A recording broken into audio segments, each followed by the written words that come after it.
Alors, justement, ces manifestations n'ont pas lieu qu'en France, il y en a à travers le monde, parfois en soutien à la cause palestinienne, mais parfois aussi en soutien à Israël. Et aux États-Unis, ces derniers jours, eh bien, des milliers de personnes se sont rassemblées dans plusieurs grandes villes, et notamment à New York, comme le montre ce reportage de Ran Schneck et Daniel Ziri.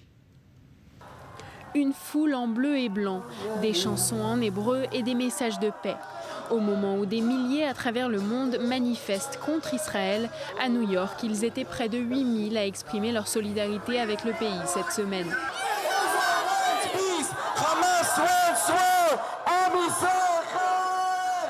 Seulement la veille du rassemblement, sur cette même place, au cœur de Times Square, ils étaient quelques centaines à chanter des slogans contre l'opération israélienne à Gaza.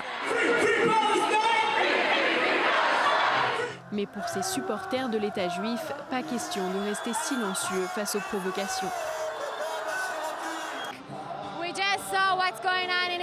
On a vu ce qui se passe en Israël.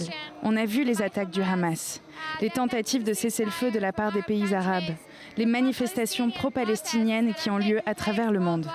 Et nous nous sommes dit qu'il fallait que l'on fasse quelque chose, au moins à Manhattan. Il fallait que l'on montre au monde que les Juifs sont unis et que nous voulons la paix. Mais nous voulons aussi qu'Israël continue à pratiquer son droit de se défendre. Le droit à la défense, c'est l'argument principal des manifestants. Aucun pays au monde n'accepterait cela. Demander à Israël de ne pas se défendre, c'est exactement comme si après le 11 septembre, on demandait aux États-Unis de ne rien faire et d'attendre que d'autres avions tombent. L'armée israélienne était au cœur de ces messages de soutien. Dans la foule, plusieurs Français sont également venus s'exprimer. Un devoir selon eux. Étant new-yorkais, je peux venir un samedi après-midi ou un dimanche après-midi pour supporter mon pays. En France, malheureusement, il n'y a même pas la possibilité de manifester pour Israël. Il y a uniquement le fait de devoir éviter des manifestations pro-palestiniennes pendant lesquelles on est chahuté et pendant lesquelles on ne peut pas s'approcher des quartiers dans lesquels elles se déroulent. Selon des sondages récents, l'opinion publique aux États-Unis reste très favorable à Israël, avec plus de 50% des Américains qui soutiennent Tsahal dans l'opération Bordure protectrice.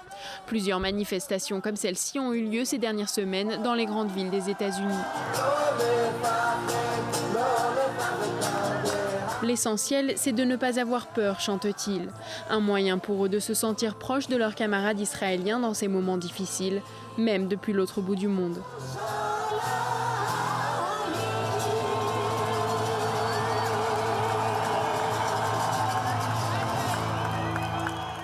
Voilà donc pour ce reportage donc de Daniel Ziri, Ran Schneck à New York. Demain, on s'intéressera justement à ces Juifs américains qui viennent immigrer en Israël en ces temps de guerre avec un autre reportage.